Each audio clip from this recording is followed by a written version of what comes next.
So quick, everybody put your phones away, your cell phones, your okay. Right, selfie girl in the third row over there.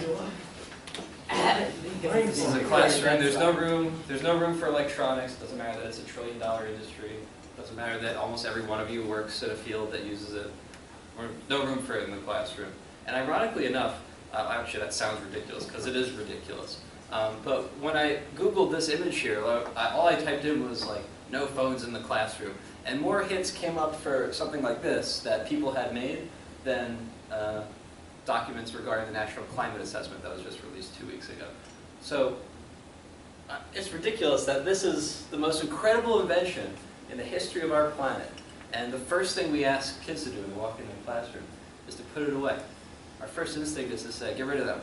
And it's actually the thing that really got me so angry that it led me on the path to speaking in front of you today. My name is Matt Meyers. I'm a teacher at Greenwich High School. Woo! We're recording this. Come on, guys. That always happens. I'm also the founder and the president of Slate and Tablets. And I'm here today to tell you a little bit about my story. So it all started after my first year of teaching. I was really fed up with the tools that we had to use as far as technology goes in our classroom. They suck. They're not good. And you know, if you're a teacher in the room, you'll know this, and if you're not, well, now you do. So they're not good. So what I do, I decide what any sane person would have decided, and I said, I'm going to teach myself how to code and learn better ones. So I went to the Apple store and figured out how much the computers cost, and they were like lots of money. They were like $2,000. So I went to my mom, like, hey mom, I'm going to buy a $2,000 computer and learn how to code. She thought it was crazy. I have a picture of her. It's not here yet, though. My grandma, I told her, she thinks I'm crazy. Here she is. I told my brother, and in fact, I told him and made him design the apps with me. He still thinks I'm crazy and hates me because I still make him design the apps. But, you know, we just kind of, we slogged it out. I have this computer. People ask me all the time how I learned how to code. I really just, you bang your face against the keyboard until you figure it out. And I'm not kidding. That's really basically what happened. And after enough of that, we finally did enough to release our first app over that first summer called Element Matching.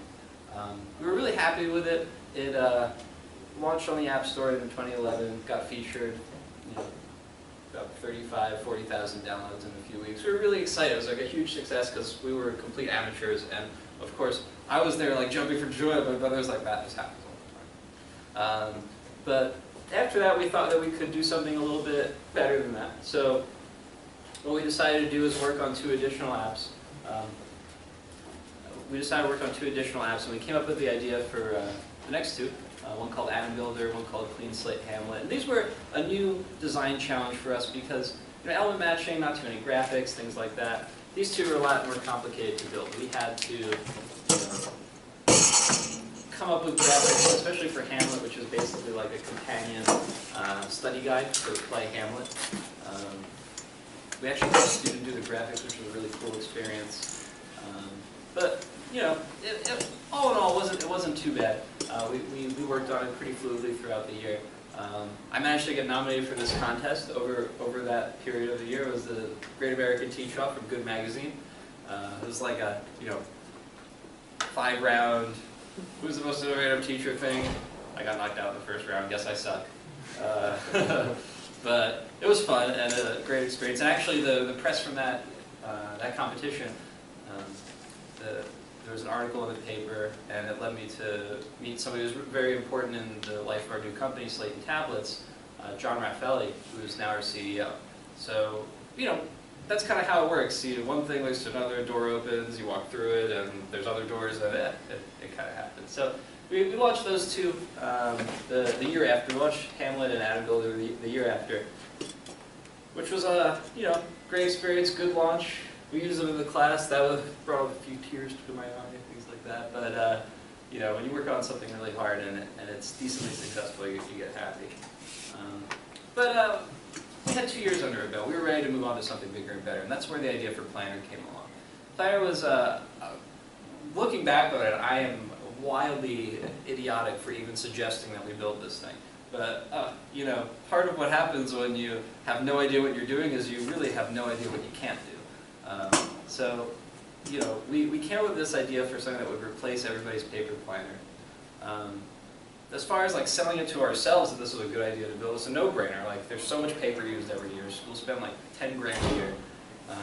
We just really wanted to build something better than that.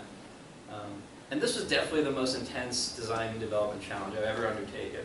And while teaching full-time, it's challenging. I mean, you know, I come to work and then go home. For 3 months, my brother and I worked on the design of this thing for like 3 hours a day after school.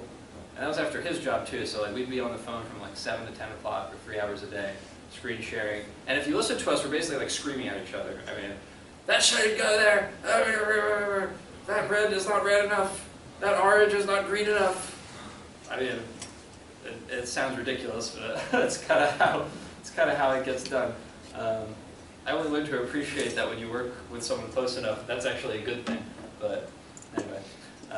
So we would work on it for about 3 months designing it. And then the next 3 months, I worked on it day-night developing it. I think it was something like 1 million lines of code, something ridiculous.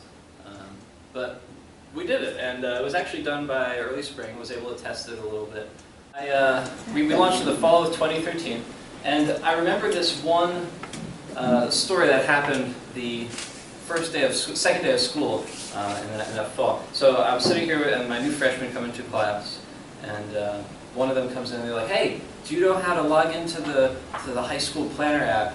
And obviously this was very ironic because I made it. So with a slide of a grin on my face as I could possibly muster, I said, "Yeah, I do. Do you know why I know that?" And she's like, "No." I'm like, "Well, that's because I made it." And they're like, "No, you didn't." They didn't actually believe me for a month. I had to show them the source code. It could have been anything. They would have no idea. But the point is, it was lots of fun.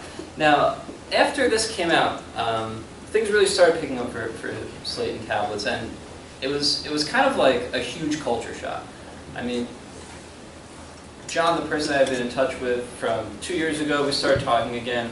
He really loved this idea. He saw the success we had at the first school, and he really wanted to take it to the next level, just because he really believes in these sorts of products, and he's been through the EdTech startup gauntlet a few times, and he saw something a little bit different here. So he started introducing me to investment people, and I'm a teacher, so salaries are public, right? So we make in the area of like thousands of dollars. That's it. That's not that much. I go into these meetings with these people in venture capital and all that, and they're like throwing around numbers like millions, and we're going to throw like $5 million at this and this and this. It's like monopoly money to them. They're talking about putting hotels up on Park Place, and I rent a house on Connecticut Avenue. Okay, so I realize that not too many people know the Monopoly board by heart. Here it is. There's Connecticut Avenue. The blue is Park Place. Okay, so there's me, and I'm like, whoa, you guys, I don't even know how many zeros that number has, and then these people are over here. So it's really a culture shock. But I started to realize that this work I was doing outside the class really started affecting what I did inside in a profound way. All of a sudden, every project became a pitch. Every time we did anything in school, you had to convince somebody to say yes to you. That's how the real world works. And I realized that schools really don't do this well. Schools do not emulate the real world well. It's nothing like the real world, and that's a big problem. We need to get a lot better at that. What if, when you walked into your classroom, instead of Skyping the person in charge of Apple, the person in charge of Apple was your teacher? What if you walked into the classroom and the world expert in French cuisine was your cooking teacher? These what ifs don't happen because, I don't know. We have this notion that people who teach in a classroom shouldn't be the world's experts in anything. But I like to try to flip that on the head and ask, what if the world's experts in every field were teachers? That would change quite a few things.